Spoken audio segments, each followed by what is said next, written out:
Hello guys, welcome to the new episode of my channel. আমি সঞ্জীব তোমাদের সাথে। এখন এই ভিডিওতে মূলত তিনটে বিষয় নিয়ে কথা বলবো।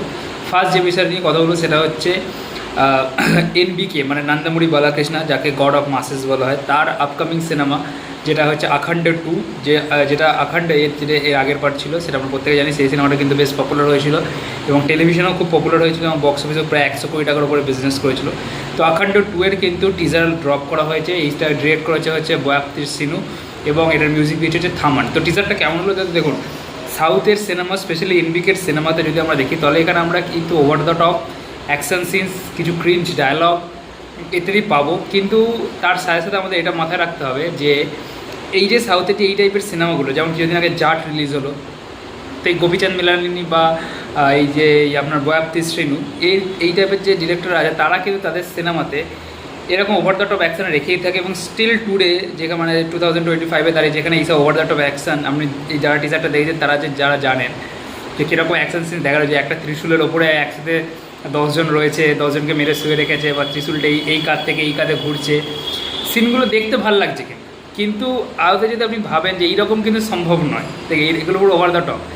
বাট এই যে এইখানে তারা মেন জিনিসটা কী করে, একটা মোটামুটি স্টেবল ভিএফএক্স প্লাস একটা কিন্তু খুব কমপ্লিটেড স্ক্রিন প্লে, মানে যেটাতে দর্শক অ্যাট্রাকটিভ হয়ে থাকবে, তার সাথে সাথে একটু লিটল বিট ইমোশনস, কমেডি, এই সব কিছু তারকা, এবং তার সাথে হচ্ছে যে মেন অ্যাক্টর, লিড অ্যাক্টর, তাদের এই যে ওভার দ্য টপ অ্যাকশন জিনিসগুলো হচ্ছে, এগুলোকে পুল অফ করে দেওয়ার হচ্ছে পাওয়ার। এই সব কিছুকে মিলিয়ে মিশিয়ে কিন্তু তারা এই জিনিসটাকে মানুষের কাছে এখনও কিন্তু বিশ্বাসযোগ্য করে তুলতে পারছে, যেটা আমরা জাটের ক্ষেত্রে দেখেছি। আমরা যারা সিনেমা দেখি, ইন্টারন্যাশনাল ইংলিশ লেভেলের সিনেমাগুলো দেখি, তাদের কাছে মনে হতে পারে যে হ্যাঁ ভাই, এইগুলো তো সম্ভব না। কিন্তু আপনি টায়ার 2, টায়ার 3 সিরিজের কথা ভাবুন, বা ইভেন টায়ার 1 সিরিজের কথাও যদি আপনি ভাবেন, তো অনেক এরকম দর্শক পেয়ে যাবেন যে যারা বলবে যে হ্যাঁ ভাই ভালো লাগছে। ঠিক আছে, তো এই জিনিসটা কিন্তু তারা করতে পারে, যেটা কিন্তু আমাদের হিন্দিতে অনেক সময় হয় না। ঠিক আছে, বাট সাউথের এখনও এই টাইপের ডিরেক্টর যারা আছে, তারা কিন্তু এই জিনিসগুলো পুল অফ করতে পারে। এবং স্পেশালি কিছু অ্যাক্টর, যেমন এই এনবিকের কথা বললাম, প্লাস রবি তেজা আছে, এবং অনেক বহু অ্যাক্টর আছে যারা কিন্তু এই জিনিসগুলো এখনও পুল অফ করতে পারে, যে দর্শকের মনে বিশ্বাসযোগ্য করে তুলতে পারে। ওভার দ্য আমার এখানে দেখুন ভিএফএক্স, এখানে আমি যেটা বললাম যে হাইফাই কিছু ভিএফএক্স না, এখানে পাহাড়ে যে সিনসগুলো দেখানো রয়েছে, সেই সিনগুলো কিন্তু মোটা হাইফাই কিছু নয়। বাট সিনেমা যেটাকে যেরকম বায়োটেক সিনেমা, সেই অনুসারে কিন্তু ঠিক আছে। প্লাস এখানে আমরা দেখতে পাচ্ছি যে এখানে যে যে ক্যারেক্টারটা ছিল ওখানে আখান্ডাতে, দুই ভাই ছিল তারা। এখানে যে বড় ভাই হচ্ছে, সে হচ্ছে এই আঘড়ি টাইপের, তো তার একটু বয়সও বেড়ে গেছে। এখানে দাড়ি রয়েছে, সে এখানে একটা পাহাড়ে আছে, যেখানে সে কোনো তপস্যা করতে আসছে প্রবলি। এইখানে তার উপরে হামলা হচ্ছে। এবং এখানে সবথেকে যেটা ইন্টারেস্টিং ব্যাপার ছিল, আখান্ডে যেটা ছিল, আখান্ডেতে কিন্তু এখানে যে ভিলেন্সদের দেখানো হয়েছিল, সেই ভিলেন্সটা কিন্তু মানুষ ছিল। ঠিক আছে, মানে এটা কোনো পলিটিক্যাল ঝামেলা ছিল, সেই নিয়ে নায়কের সঙ্গে তাদের লড়াই ছিল, এরকম ব্যাপার। কিন্তু আখান্ড 2-তে কিন্তু পুরো জিনিসটাই কিন্তু সুপার ন্যাচারাল করেছে। কারণ এখানে যে ভিলেন দেখবেন তার একবার দুটো ঝলক দেখাবে, এই পাশে একটা চোখ বড়, এই পাশে একটা চোখ বড়, যে একটা চোখ পুড়ে গেছে, এরকম একটা লুকস দেখাবে। ঠিক আছে, এমন অনেকটা বেল্লাম কোন্ডার মতো লাগলো, বাট হবে না হয়তো। তো এখানে কিন্তু আমার মনে হয় যে ভিলেন, তাকেও কিন্তু সুপার ন্যাচারাল পাওয়ার, এই মানে আখান্ডার মতো কিন্তু সুপার ন্যাচারাল পাওয়ার কিন্তু তার মধ্যে থাকবে, এরকম কিছু একটা কিন্তু অ্যাঙ্গেল তারা রাখতে চলেছে বলে আমার মনে হয়। ওভারঅল এখানে আমার বেস্ট পার্ট লাগলো হচ্ছে মিউজিকটা, যে থামানের যে মিউজিকটা রয়েছে, সেই মিউজিকটা কিন্তু বেশ ভালো লাগলো। প্লাস এই যে কিছু অ্যাকশন সিনস বললাম, যেমন এই যে এই ত্রিশূলটা ঘুরছে, যে সাঁই করে, ওই যে কিছু অ্যাকশন সিন, ওগুলো বেশ ভালো লাগে। ঠিক আছে, বাকি জিনিসগুলো একটু ক্রিঞ্জ লাগলো, ওগুলো ওই জন্যই তৈরি করছে, এবং ওগুলো ওরা ঠিক পুল অফ করে দেবে ওখানে স্ক্রিন প্লে সব কিছু দিয়ে। ঠিক আছে, তো এটা গেল হচ্ছে আখান্ড 2 এর টিজার নিয়ে কথা। এরপরে যে বিষয় নিয়ে কথা বলবো সেটা হচ্ছে স্পাই ইউনিভার্স। ইয়েস, আমার ইন্ডিয়ান সিনেপ্রেমীরা কিন্তু স্পাই ইউনিভার্স নিয়ে খুব ইন্টারেস্টেড ছিল, যে ইন্ডিয়ার ফার্স্ট ইউনিভার্স, যেখানে টাইগার রয়েছে, পাঠান রয়েছে, কবির রয়েছে, এবং যে ইউনিভার্সের বেশ কতগুলো সিনেমা রিলিজও করে, যেমন টাইগার 1, টাইগার জিন্দা है, টাইগার 3, পাঠান, ওয়ার, এবং এখন ওয়ার 2 রিলিজ করতে হয়েছে। কিন্তু এই ইউনিভার্সের লাভারদের জন্য একটা খুবই দুঃসংবাদ হয়েছে, যে এই ইউনিভার্স প্রবাবলি বন্ধ হতে চলেছে বা কোল্যাপস হতে চলেছে। ইয়েস, মোটামুটি যে কয়েকটা সিনেমার অ্যানাউন্সমেন্ট করা ছিল, যেমন টাইগার 3, এবং তার থেকে উল্লেখ হয়েছে টাইগার ভার্সেস পাঠান, এবং আপনার কি বলে জন আব্রাহামের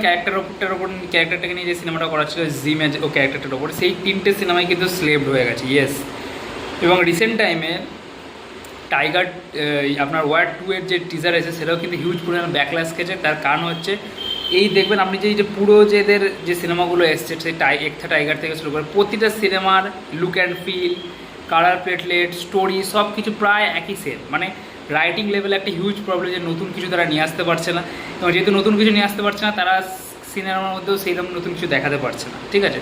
সেই একই ট্রেনে দৌড়, সেই একই গাড়ি নিয়ে চেয়ে, সেই একই নায়কের দুটো নায়কের মধ্যে, নায়ক ভিলেনের মধ্যে লড়াই, সেম জিনিস। আপনি রিসেন্টলি এটা বুঝতে পারবেন কি, আপনি পাঠানের ট্রেলার দেখে নিন আর আপনি এই ওয়ার 2 এর ট্রেলার দেখে নিন, দেখবেন দুটো একদম সেম জিনিস হয়েছিল কিন্তু টাইগার 3-র ক্ষেত্রে একই জিনিস। এবার একটা সিনেমা অন্য দুজনকে অন্য একজনকে ক্যামিও করতে দেবেন, এটাতে কিন্তু কিছু হয় না, ঠিক আছে। আপনাকে নতুন স্ক্রিন প্লে, নতুন স্ক্রিপ্ট লেভেলে ইনোভেটিভ কিছু করতে হবে, নতুন টাইপের কিছু স্টোরি লাইন আপ করতে হবে, তাহলে কিন্তু ভালো হবে। নয়তো দেখবেন যে এই যে মিশন ইম্পসিবল রিলিজ করলো রিসেন্টলি আপনার আমাদের কী বলে জানো টম ক্রুজের, সেটাও কিন্তু হিউজ পরিমাণ কিন্তু ফ্লপ হতে চলেছে, ঠিক আছে। তো নিউ লেভেল কিছু না আনলে, আপনি যতই অ্যাকশন দেখান, যতই কিছু দেখান, ইনোভেটিভ কিছু না আনলে কিন্তু সেটা দর্শক কিন্তু খাবে না এখনকার যুগে। তো মোটামুটি এইটা খবর যে স্পাই ইউনিভার্সের এই 3টে সিনেমা কিন্তু স্লেভ হতে চলেছে, 3টে হিউজ বাজেট সিনেমা ছিল। হ্যাঁ, তবে এটা এখনোই আমি বলছি না যে একেবারে স্পাই ইউনিভার্স স্লেভ হতে চলেছে, তারা আর সিনেমা আনবে না ইউনিভার্সে, এটা কখনোই নয়। তবে হ্যাঁ, যে আলফা বলে যে সিনেমাটা, যেটা আলিয়া ভাটকে নিয়ে তৈরি হওয়ার কথা, সেই সিনেমাটা কিন্তু ডিসেম্বরে রিলিজ হবে, সেটা তাদের পাইপলাইনে আছে, এবং ওয়ার 2 তো রিলিজ হচ্ছে। এবার দেখা যাক যে পাঠান 2-কে নিয়ে এখনও কোনো কনফার্মেশন আসেনি, সেটা কী হয়, তো দেখা যাক কী হয়। এরপরে যে এবং আজকে লাস্ট যে আপডেট নিয়ে কথা বলো, সেটা হচ্ছে মিঠুন চক্রবর্তীর আপকামিং সিনেমা হচ্ছে দ্য দিল্লি ফাইলস। এই সিনেমাটার কিন্তু টিজার আসতে চলেছে হচ্ছে 12 জুন, মানে এই বৃহস্পতিবার ঠিক দুপুর 12টার সময়, ইয়েস। এবং এই সিনেমাটার নাম কিন্তু চেঞ্জ করা হয়েছে, এই সিনেমাটার নাম চেঞ্জ করে নতুন নাম রাখা হয়েছে দ্য বেঙ্গল ফাইলস। এবং ইউটিউবে আমি ফার্স্ট যে ভিডিও বানিয়ে আপনাদের বলেছিলাম যে এই দ্য দিল্লি ফাইলস, এই যে সিনেমাটা কিন্তু 15 আগস্টের ওই ক্লাসে রিলিজ পাবে না, সিনেমাটা কিন্তু রিলিজ পেছ হবে। এবং আজকে কিন্তু সেটাই জানিয়ে দেওয়া হয়েছে, সিনেমাটা রিলিজ করছে 5 সেপ্টেম্বর।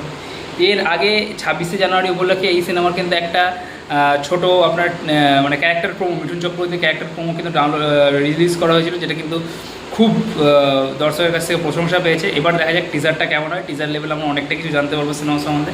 এবং সিনেমাটা আসছে 5 সেপ্টেম্বর, ঠিক আছে। এবং প্রবাবলি বাঘি 4 এই সময় রিলিজ করবে। বাট দেখা যাক এই যে পিছিয়েছে, পোস্টপোন করেছে, এটা কিন্তু আমার মনে হয় সিনেমাটার জন্য ভালোই, কারণ ক্ল্যাশে এলে কিছুটা হলেও লস হতো এই সিনেমাটার জন্য।